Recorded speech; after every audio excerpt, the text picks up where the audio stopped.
Kumpara kahapon, mas maluwag na raw ang daloy ng mga sasakyan kanina sa ilang mga kalsada. Pero nadagdagan pa ang mga isinarang daan bilang bahagi ng seguridad sa Apex Summit. May live report si Mav Gonzalez. Mav? Jessica, napahirapan ang napakaraming motorista at commuters dahil nga dun sa road closures at karagdagan pang mga isinara na kalsada para sa Apex Summit. Nakabibingi ang busina ng mga sasakyan sa bahaging ito ng EDSA nang dumaan ng isang delegado ng Apex Summit sa itinalagang lane para sa kanila. May ilan pang nagbu. Paano ba naman kasi? Halos magpalipas ng gabi ang maraming motorista sa kalsada sa tindi ng traffic matapos isara ang ilang kalye para sa Apex Summit. Lalo na sa ilang bahagi ng EDSA hanggang sa Makati, Pasay, Maynila at Parañaque. Dahil hindi halos gumagalaw ang mga sasakyan, may mga nakatulog na. Inabutan na kami ng almusal tanghalian gabi. Mamaya almusal na naman nandito pa rin kami. Sobra. At tulad ng mga naging tagpo kahapon ng umaga, maraming pauwing empleyado ang napilitan na namang maglakad.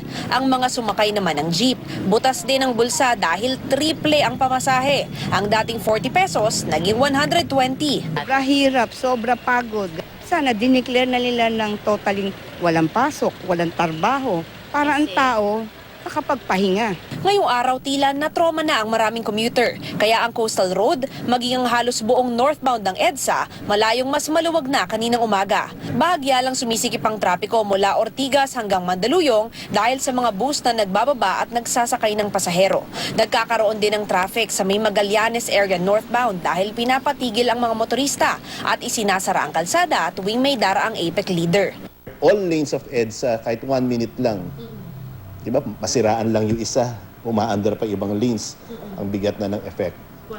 What more, total stoppage, all lanes, both directions, 30 minutes minimum. Isinasara rin ang NAIA Road ng kalahating oras bago ang arrival ng isang world leader hanggang makalampas ang convoy ng maghahatid. Dahil sunod-sunod ang dating ng APEC leaders kanina, sarado ang NAIA Road hanggang Rojas Boulevard buong umaga.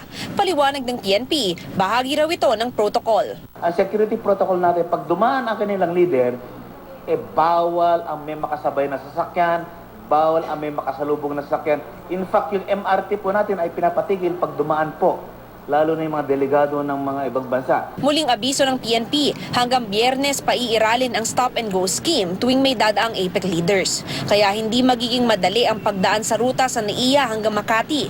Tulad kanina, ilang commuter ang naglakad habang hila ang kanilang maleta patungong NAIA. Isinara kasi ang magkabilang lane ng Skyway mula Nichols at Sales Bridge hanggang Magallanes, alinsunod daw sa utos ng HPG at APEC Committee.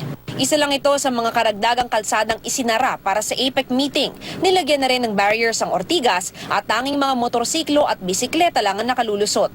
Isa itong Ortigas intersection doon sa mga road closure dahil sa APEC. Kung dito kayo napunta sa kanan na bahagi, ang mangyayari niyan, kakanan kayo papunta ng Green Hills, mag-U-turn, tsaka kayo papasok ng C5. Ngayon, kung dito naman po kayo sa kaliwang lane napunta, ang mangyayari naman po sa inyo, kailangan yung mag-U-turn dahil hindi rin kayo makakadiretso kanan sa People Power Monument bago makarating ng C5.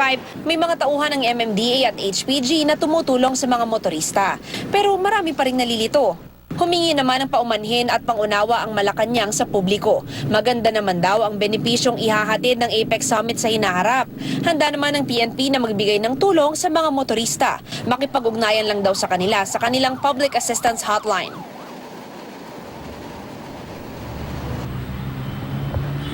Jessica, sa ngayon na gumagalaw naman yung traffic na dito sa C5 sa bahagi ng Eastwood kumpara dun sa kanina na talagang bumper na bumper yung mga sasakyan. Samantala, abiso naman po sa mga motorista natin, ayon po sa Skyway, ang elevated northbound at southbound lanes, lahat po ng entry ay bukas na as of 8:15 p.m. Ayon naman po sa MMDA, lahat ng mga isinarang kalsada, maliban na lang po sa Rojas Boulevard at Makati Paseo de Rojas westbound ay bukas na as of 8:20 p.m. Pero bukas po ng umaga, magkakaroon naman ulit ng mga lockdown o closure protocol simula alas 7 ng umaga. Kabilang po dyan ang EDSA Ayala papuntang MOA, Rojas Boulevard NAIA Road to Katigbak, Jokno Avenue mula Seaside Boulevard hanggang EDSA, Macapagal Avenue mula Arsenia hanggang Buendia Extension. Simula naman po 10:30 a.m., isasara na rin po ang Terminal 1 papuntang Naiya Road, papuntang Rojas Boulevard. Mula po 9 a.m. hanggang 11 a.m., sarado ang northbound ng Terminal 3 papuntang Skyway, papuntang Magallanes Ramp hanggang EDSA Arnaiz Pasay Road. Magkakaroon din po tayo ng lockdown bukas mula alas 6 ng umaga hanggang hating gabi sa Coral Way Corner Seaside Boulevard, EDSA Corner Macapagal Boulevard, Macapagal Boulevard Corner Coral Way, Jokno Boulevard Corner Asiana Boulevard at Macapagal Boulevard Corner Bradco Avenue. So Jessica, kung makikita natin, no, talagang bukas marami pa rin ngang mga kalsada na isasara. Kaya abiso po dun sa ating mga motorista, kung hindi nyo naman po talaga kailangang umalis ng bahay at pumunta ng South at Manila area, ay manatili na lang po tayo sa ating mga tahanan. Jessica? Mav, kahapon may mga naglakad ng 10 kilometro, lalo na yung mga galing sa Cavite, no? Kasi alam naman yata ng mga kababayan natin na sarado ang Rojas at umaasa sila na mag-work yung mga rerouting o yung mga diversion na itinakda. Kaso pati yun hindi nag-work. So kahapon may mga naglakad ng 10 kilometers, may napaanak na sa kalsada. Today naman, I understand, no, meron ng mga naubusan ng gasolina na nasa EDSA kasi sobrang tumigil na yung traffic.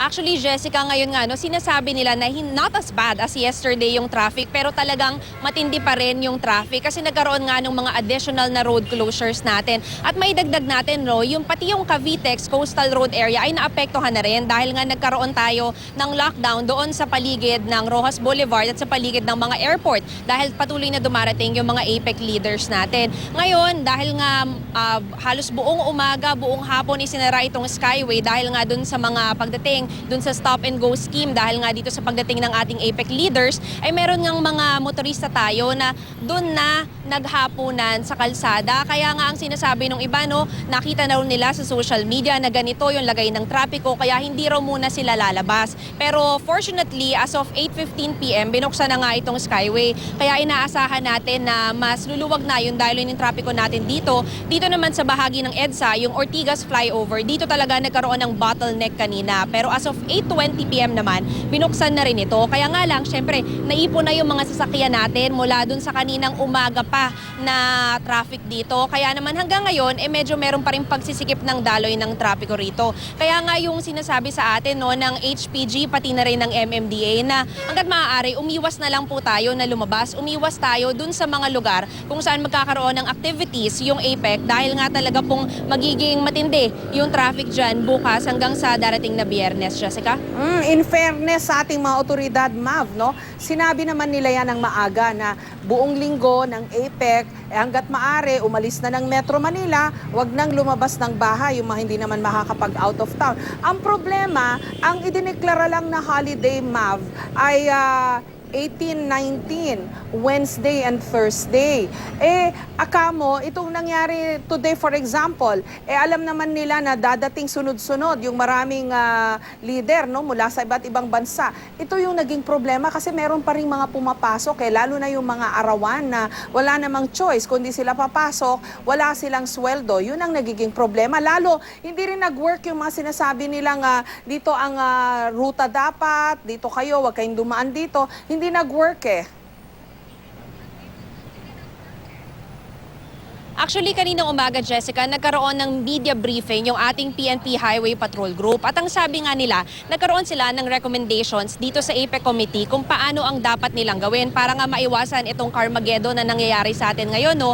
Kaya lang kasi, yung government lang daw ang sumunod na mula kahapon hanggang sa Biyernes ay mawawalan tayo ng pasok. Ngayon ang problema, itong mga private sectors nga natin ay bukas pa at sa Thursday lang magkakaroon nga nung kanilang holiday. At yun daw yung naging problema kung bakit marami pa ring mga tao ang dumadayo dito sa mga lugar na ito na supposedly ay on lockdown na dahil nga dito sa mga APEC activities natin. At yung isa pang sinasabi nga nila, no, meron kasing rerouting scheme pero kasi hindi naman lahat ng tao ay merong internet access, hindi lahat sila ay nakapanood sa TV o nakakita sa dyaryon na ito yung mangyayari. Kaya kanina dun sa pag-iikot natin, nakita natin na napakarami paling motorista na hindi nila alam na ganito yung mangyayari. Hindi nila alam alam na magkakaroon ng road closures dito sa mga certain areas. At yung isa pa nga, no, kasi kaninang umaga rin, nagkaroon nga ng additional road closures. Kaya yung iba na nakapag-prepare man sila dun sa mga itinakda na talagang isasarang kalsada, nagulat sila.